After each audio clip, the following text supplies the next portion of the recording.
क्या भारत ने हमले से पहले बताया था? सीज फायर की बात किसने और कब की? सारी गेम किसके हाथ में थी? फौजी तर्जमान ने पहली बार हकीकत बता दी।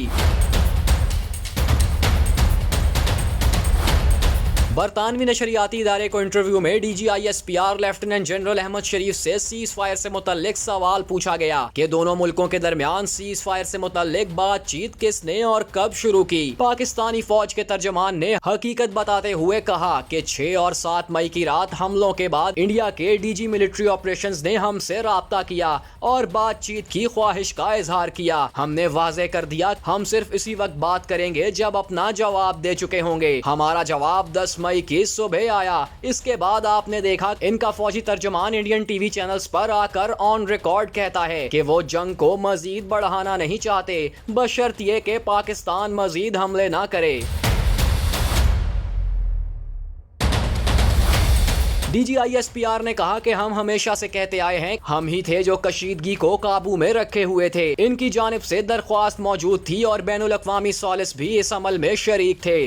सदर ट्रंप की क़यादत को क्रेडिट देना चाहिए और ये काबिल तारीफ है। जो बैरूनी कुव्वतें मुलव्विस थीं, इनकी भी यही ख्वाहिश थी और इंडियन फरीक ने भी अवामी सतह पर कहा कि वो मजीद कशीदगी नहीं चाहते। तो हमने कहा क्यों नहीं।